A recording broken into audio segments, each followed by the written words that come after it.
Welcome to Live with the League. I'm Emily Kalashewski, Assistant Director for Member Experience and Learning here at the League.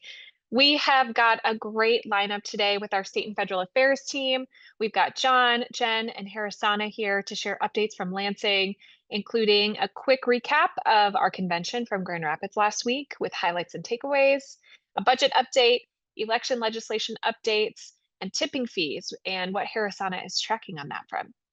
If you're watching live, please feel free to drop your questions in the chat or Q&A box. We'll answer as many as we can throughout the show. Let's get right into it. Jen, let's go ahead and start with you. We know election legislation has been moving quickly in Lansing. Can you give us an overview of what's on the table right now and what it could mean for local governments here in Michigan? Sure, Emily. So there's a package of oath of office bills that moved quickly through both chambers. So there's a Senate package, there's a House package. Those moved through unanimously and they've switched chambers. So they're just sitting in each other's chamber now to go through the process on that side. Members may remember these are the bills that were last session, and we we got a heads up at like 4:30 in the morning that the Senate wasn't going to take them up because they had so much bipartisan support that they thought, okay, that's one less thing we need to do, and we'll do them next session. So those are the same bills. We don't expect to see any movement until the actual state budget is done, but then we'll believe we'll see those pick up again.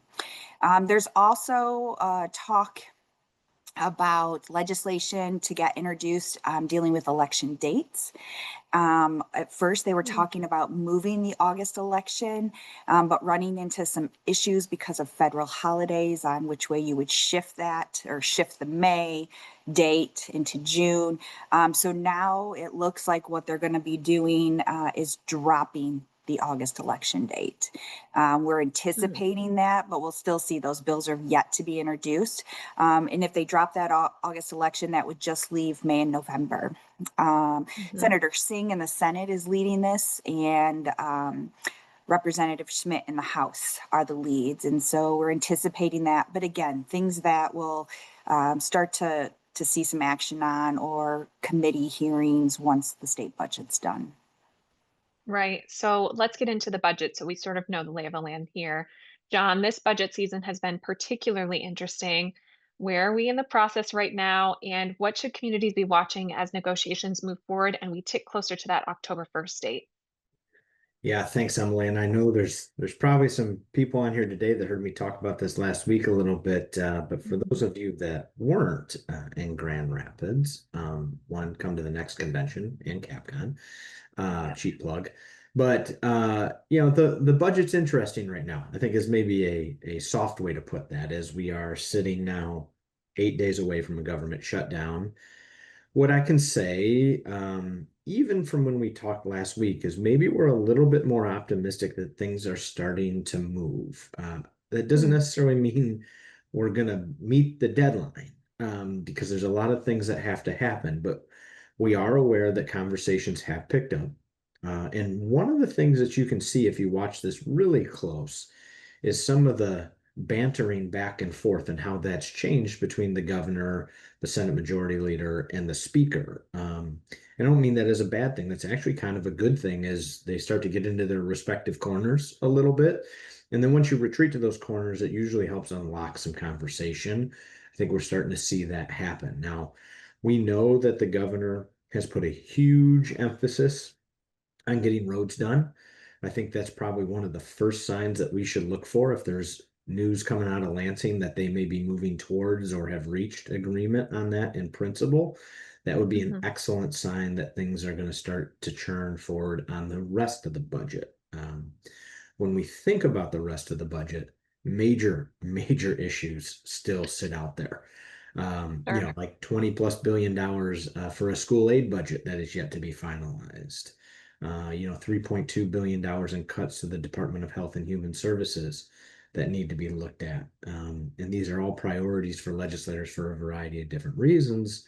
And then you have our stuff very directly. Now, I had mentioned roads. We are continuing to work to ensure a couple of different things happen within that. One, that they continue to put an emphasis on local roads. And two, hopefully include in any final negotiated deal, the inclusion of the neighborhood roads fund that we proposed.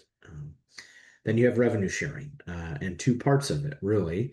You have the public safety piece. And while we're supporting that, I won't talk about that as much right now in the sense that we know there's broad support for doing something in that space. And so we're anticipating that something will happen. But revenue sharing itself, traditional statutory revenue sharing in the House budget has seen a 12% reduction, or $40 million to cities, villages, and townships.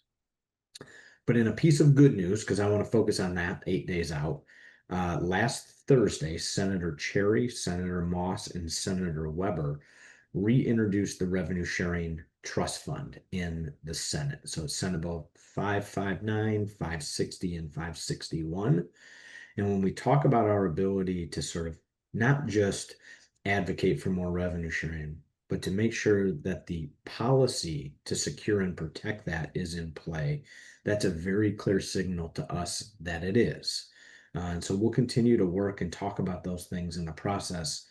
And like as much as I try to be optimistic, there's a lot of tension in Lansing right now as to whether or not something will happen. And if it doesn't, how long will the shutdown last?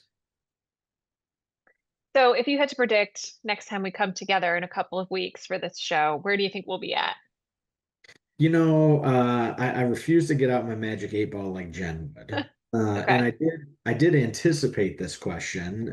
sure. So to prove to everybody this isn't scripted, I am going to suggest that we will have an agreed upon state budget by the 6th of October. And I think that's really for several reasons, right? One, we do think they're making some progress and we're Hmm. optimistic about that. But a government shutdown isn't good for anybody.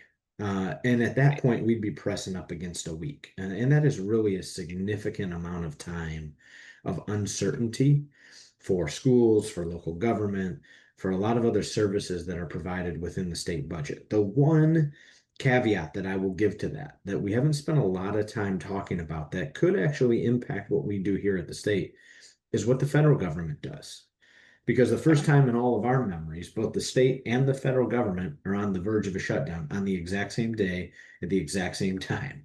And so how that works and interplays with what we need to do here at the state is something to watch a little bit behind the scenes and see if there's any direct or indirect impact as a result. All right. So we'll see when we're back here in 2 weeks. We'll see if you were correct, John. I can't wait. Okay, so getting into some of the things that aren't budget related, and I know we already talked about some of the election legislation, but Harrison, I want to turn to you. We've also heard a lot of discussion around tipping fees this fall. Can you walk us through where that conversation stands and what impacts our members should be aware of? Sure, Emily. And, I think it's a little ironic that you mentioned it's not part of the budget conversation because historically, the question of tipping fees has been. So this Hmm. time we're working with Senate Bill 246 and 247, which in addition to the topic of tipping fees also includes topic of hazardous waste, particularly hazardous waste as it comes from other states and what we'd like to do about it going forward. So there's been a lot of talk in the media about waste that has been coming from the New England area that's being brought through to Western Wayne County and the landfills that are in that area. And what we've recognized is that these bring significant health, detriments. It's very costly in the sense of bringing it over and maintaining it to try to diverge away from some of those negative impacts. But to landfill that waste here in Michigan in particular is really, really cheap. So many of our communities have been very closely involved, some through litigation, to try to deter this waste from being left in Michigan and try to find other alternatives or in an opportunity to raise the tipping fees on all solid waste and both hazardous waste to try to deter that in the future. So with Senate Bills 246 and 247, they moved out of the Senate last month with an S2 substitute. And so this legislation would do a lot of different things. One, it would require Eagle to establish a hazardous waste plan and update that plan every 5 years. So we're very aware of some of the harms and difficulties of landfilling this hazardous waste and proactive in how to mitigate harm to the humans and the individuals in our environment around it. It also incorporates higher fees So that is a little bit more expensive for that waste to be landfilled in Michigan. But in addition, it also includes solid waste surcharge increases. So this is for the waste that, you and I produce in our household, what comes from hospitals, what comes from universities. Those are the general waste and trash that we deal with municipally. So historically, we've had the conversation of raising the solid waste surcharge from 36 cents per ton as high as $5 per ton. And so this is something that has been initiated both by Democratic governors as well as Republican governors. So it's not necessarily a partisan issue, but what we do know as it pertains to solid waste and other forms of waste as well is that Michigan just has really, really low surcharges. And so it's really easy to leave that waste here in our state, but ultimately we're running out of room. Ultimately, we as human creatures are creating more waste. And so there are some outstanding negative impacts on our communities, in addition to the potential higher costs that we'll have to address sooner or later. So historically, we've been opposed to any increase in surcharge. Considering $5 is pretty significant, and that would bring a lot more difficulties on our communities financially. So we've been involved in this conversation to try to add a little bit more education around the surcharge, how that is a piece of the overall tipping fees, and trying to find some solutions where we can bring local government to the table in a way where there's a better understanding and also something that we can actually manage in the future. So right now in Senate Bill 246, the increase goes to $1.10, which is a lot less than $5 per ton. What we've been able to work out in the S2 version that passed the Senate is a little bit of cover for local governments as they migrate through that change. Now, going forward from the $1.10, if this passes, it would lock in with CPI every 5 years. So there would be a controlled increase over an extended period of time of how this would increase in the future. But the really big piece of this we were able to secure is that 40% of the revenue that would be captured by the solid waste surcharge would be deposited into a municipal fund. And in this fund, revenue would then be redistributed back to communities on a per capita basis to every city, village, and township in the state. So this could be pretty significant depending on your population and may not entirely cover what you're handling or what you might be paying for in your overall tipping fees, but it might make a little bit of a dip, which could be helpful in balancing off that cost. Another big piece that we were able to secure in this is host community agreements. So 10% of the revenue that's being raised in this also would go back to host communities. And in addition, if they're adjacent communities, so this means any municipality that is within 2 miles of that landfill, they would also be eligible for that 10% as well. And so again, taking into consideration dynamics like noise, air pollution, thinking about how your roads might be used, especially if you have trucks going in and out of your community to get to another landfill. So we're trying to mitigate, some of the harm, the risk, the financial difficulties on all ends for our members. And it's gotten us to a place for the first time, at least in my memory and my experience, you can ask Jen and John, but that we've been supportive of an increase to tipping fees as well.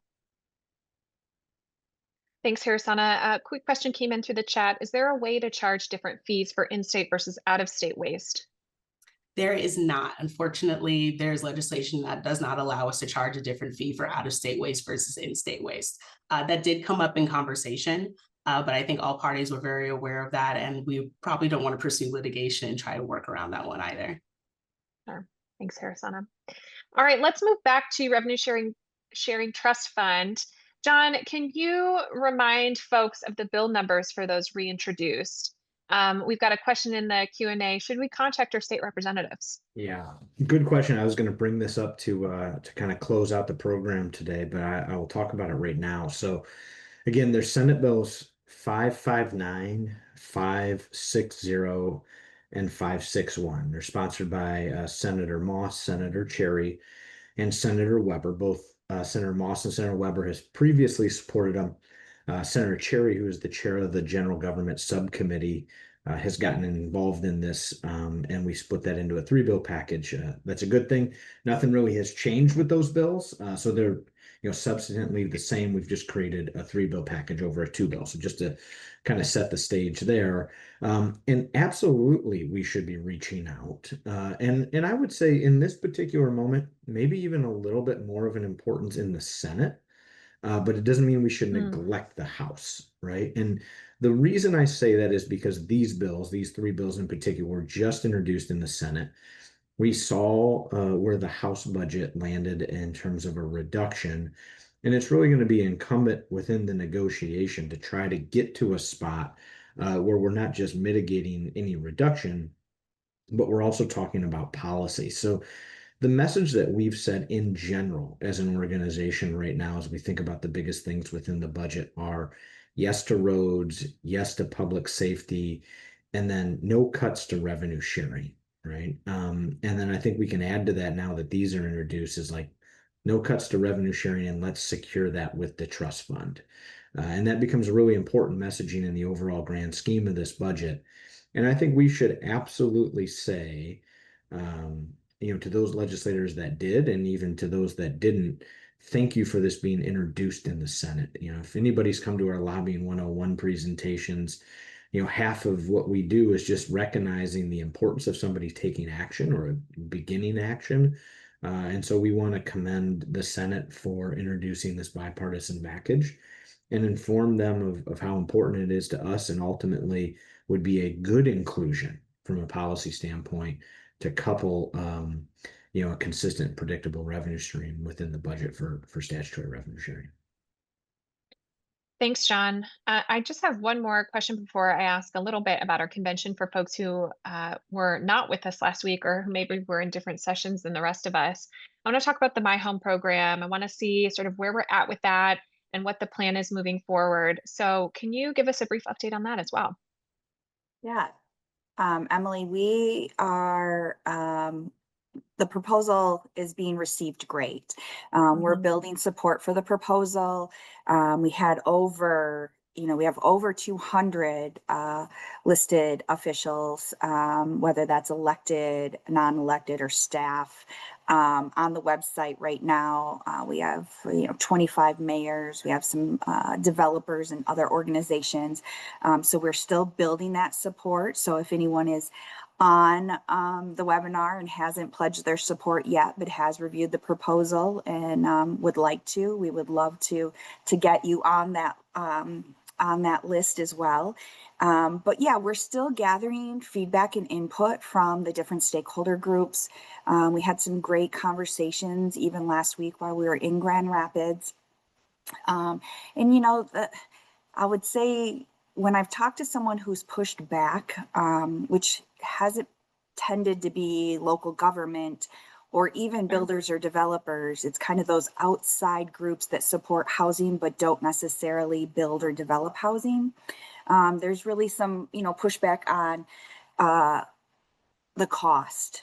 But if this housing crisis is a priority for our state, then there has to be some resources put behind it, additional resources put behind it in order to start to tackle, make a more headway in building in whether for sale or rental attainable housing.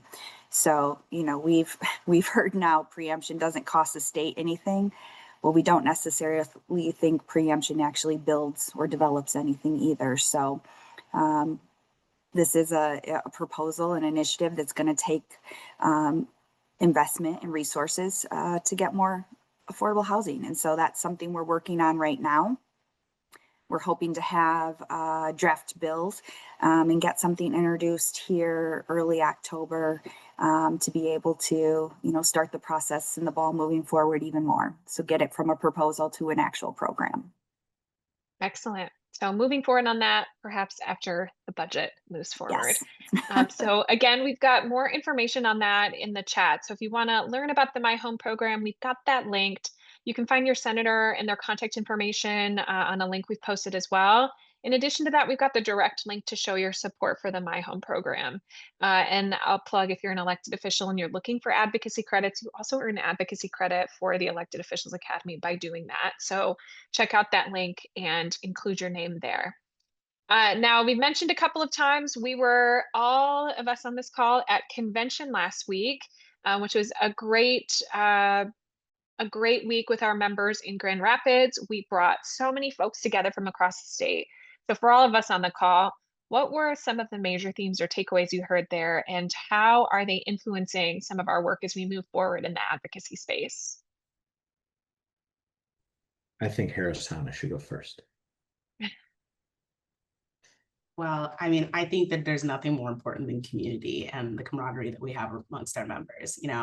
We feel it every single time that we're at convention, you know, so it's always really great to share ideas, what we're working on. But for me, it's the context, right? You know, connecting members who might have a question on, you know, renewable energy and getting them connected with somebody who's doing battery storage in one community or solar energy in another, and talking about what they've learned and what they've experienced, and creating those close relationships and those partnerships to remind our members, right, that they're not going this alone, that there's somebody in the membership who probably has a very similar experience, or maybe something that's completely different that sparks a new idea. You know, we heard about this. I mean, I should say I heard about this where we were in between sessions, you know, conversations that started from things that we mentioned in our legislative sessions when we're talking about thriving communities and goals and opportunities for our members. So it's always really, really special to me to help make those connections, overhear those connections, and really learn about what our members are doing on the ground every day in their communities. Agreed. John, Jen, anything to add? I just add, kudos to the city of Grand Rapids. It was a great that Art Prize kind of lined up while convention was going on. There was a great mix of, content and educational, as well as ample time to connect with our members and have the members connect with each other. And, I'll echo Harrison. It's great to be able to connect communities together. But I also just enjoy those conversations too of, whose kids are doing what and, what's going on personally with some of our members as well. So it's always great to be able to be with our members in that shared space for a few days. And for the most part, everybody I saw was smiling, talking about the content and the speakers. This year, not that I get a lot of complaints, but I don't think I had anyone that had anything to say, except some of those tours were pretty hot that they were walking on. Yes, but I think we'll accept that maybe over cold weather or Yeah. rain. Or So snow, yes. we'll take what we can get. John, anything from you? Anything to add? Yeah, I would agree. 80+ degree weather in September is always welcome. We'll take it. Mhm. No, I mean, I'll echo a little bit of what Jen and Harrison said, but getting members together is fantastic. Sometimes as the lobbyist of the organization, we get so caught up in whether or not the budget is going to pass, or is it good news or is it bad news? Is it things like that? And then convention really allows us to interact with our members and understand why we're doing it and how important the work of the organization is. And that just personally is really enjoying. I would also say, the one thing that we've started to do that I think has been really, really good is we've been highlighting how many first-time members that we've had attend convention. And this year, I know we had about 120 first-time attendees. They did lunch together and we've interacted with them in different ways. And it's really encouraging to see that next set of leaders get engaged with the organization and really participate.